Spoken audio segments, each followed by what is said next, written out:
Key moment to look at in 10 seconds, that T-minus 40.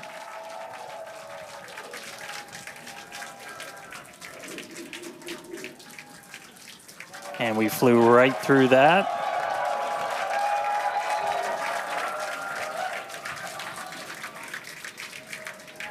Flight directors go for launch. All right, we're now T-minus 20 seconds until liftoff of Starship Flight 6. This will mark our second attempt to catch the Super Heavy booster at the launch tower, as well as 10, 9, 8, 7, 6, 5, 4, 3, 2, 1. 4, 3, 2, 1.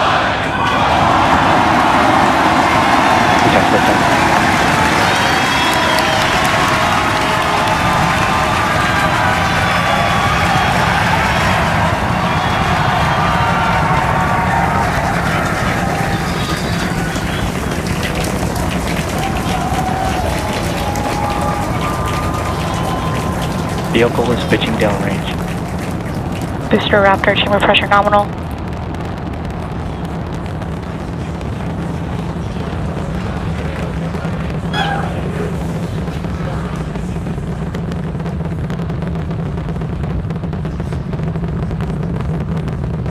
Booster and ship, avionics, power, and telemetry nominal.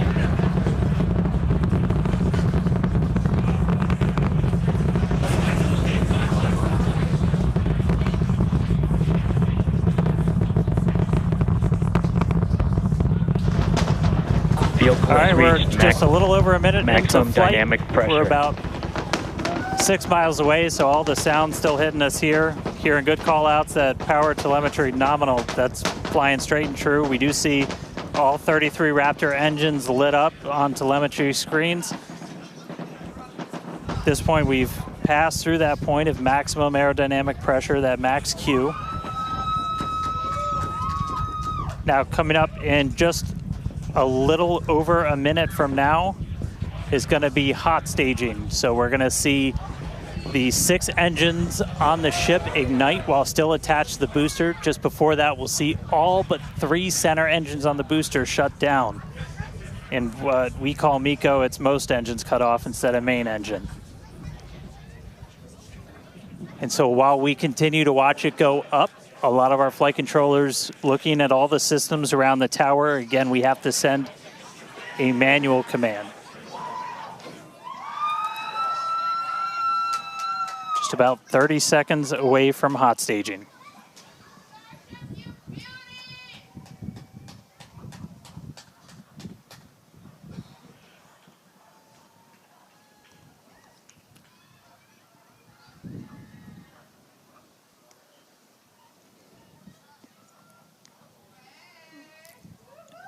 And we heard the tower is go for catch. Booster engine cut off.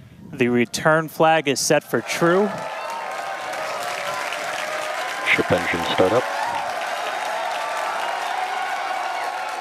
Stage separation. All right, hot staging confirmed. Booster 6 out of boost 6 back lit on the ship. Booster boost back going. We heard that we are go for catch. Kate, Jesse, take out the views. Hopefully I got a booster coming home real soon. Wow, from our view here, Dan, great views of planet Earth behind that Super Heavy booster. Right now it is performing the Ship boost back burn. nominal. Good news there, telling us that the pressures inside the ship are good. That is the second stage, or the upper portion of the vehicle. Follow along with the telemetry on the bottom of your screen.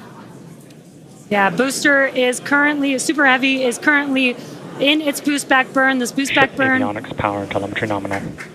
this boost back burn lasts just a little bit over a minute. So we've got a little, approximately 30 seconds left. We've had shutdown of that boost back burn. Up next will be hot stage jettison. The view from the camera on the left, or from the booster on the left-hand side of your screen, and then tracking cam there on the right-hand side of your screen. We'll see those grid fins. Booster offshore divert. And we can also see that the hot stage has been jettisoned. Yes, visual confirmation of that there on your screen, which is great. Now the next... Starship is following a nominal trajectory. The next step for booster is going into that landing burn. Again, it'll light up 13 of those engines and then pare down to 3 engines right before booster catch. All right, now just real quick, we did hear the call out, booster offshore divert. Unfortunately, that means that we are no-go for the catch. As we said before, both the tower and the vehicle, as well as the operators on console, have been actively evaluating the commit criteria for that return to the launch tower. And unfortunately, we did not have a pass on those commit criteria. So we are no-go for tower catch. And we did mention that we're constantly evaluating the criteria for catch. There's a lot of things that need to go well in order to line that up. Unfortunately, today we will forego booster catch today. But what you're seeing on your screen is ship currently making its way towards the Indian Ocean, still looking good so far. Exactly. So views there of the booster on the left-hand side of your screen, views of the ship on the right-hand side of your screen.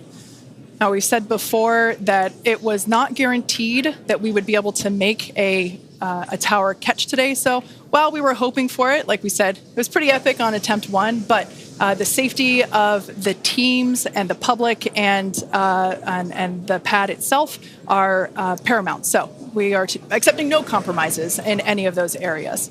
Exactly, and we're still going to get a lot of good flight data with booster even, but especially with ship. Again, we have an additional objective today to do an in-space relight of a Raptor engine, which again will help us set us up for being able to do deorbit burns, which is Ship chamber pressures are nominal. Which is important for orbital flights. And what you're seeing on your screen is a view from Super Heavy as it's making its way back down to Earth. Yeah, once again, we are attempting an offshore landing of the Super Heavy booster. So we have seen this before, and it is still very fun to watch, watching it come down for a soft splashdown off the Gulf Coast of Texas. We can see it there re-entering. We saw earlier those grid fins. There are 4 hypersonic grid fins. Or we can see that the landing burn has begun on the Super Heavy booster.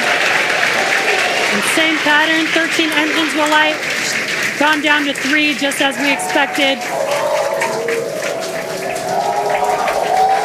And what an incredible view of splashdown that we got today of Super Heavy. Yeah, I'm sure the buoy cam views will be pretty awesome once again. So we'd like to confirm a water landing once again for the Super Heavy booster. Congrats to the SpaceX team for making that milestone as well. Now, ship continues to look good. We can see that it is, while all of that was happening, the crowd here in Hawthorne continuing to react to all these amazing views that we're getting. The next milestone is... Starship is in terminal guidance. Great news there. Starship terminal guidance, referring to what we see here on our screen, the upper stage, at about 8 minutes, 35 seconds or so, we have ship engine cutoff, which will be the cutoff of the Raptor engines.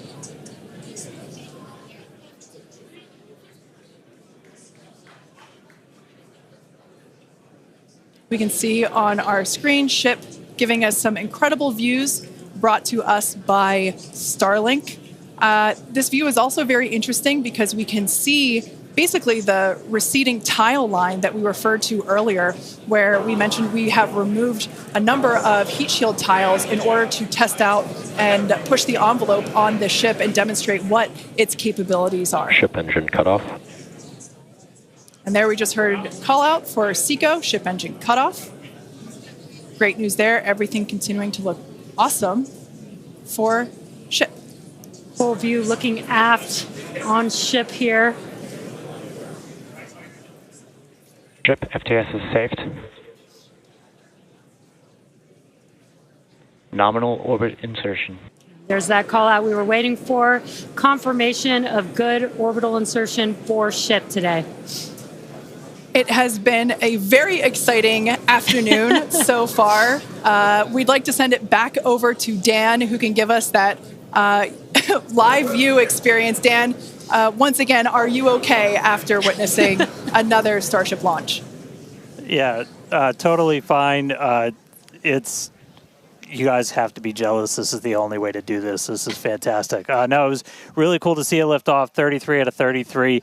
Didn't go for the booster catch today. Initially, we were good, and then we tripped a commit criteria and did the offshore divert. So we went and did that water landing, as everybody saw. We'll dig into it a little bit more, but again, we've done it once, we've now done it twice. We're going to keep trying to do it, as this is just a core capability of Starship and what's going to make it so incredible. There's a lot left. We're just about almost 10 minutes into this flight, so about 50 plus minutes still to go. Ship nominal orbit, so it's on its way around the planet. It's going to attempt to do an in-space burn. We're going to light one of those Raptor engines, the sea level ones in the middle, just to help demonstrate that we can relight in that microgravity environment. Really critical for deorbit burns as we start to do some orbital missions in the not too distant future. And then following that, we'll see a ship entry, maybe a splashdown. As you guys said, we're really going to be pushing ship on this one. We're pretty much intentionally putting it in places where we expect it might not do so great, and all that's to try and help us learn, see if we were a little too conservative, and then maybe that opens up more capability for when we start catching them. But I'll check back in with everybody in a little bit. I'm going to tune in and watch the ship fly around planet Earth, and hopefully we see it re-entering in the not too distant future.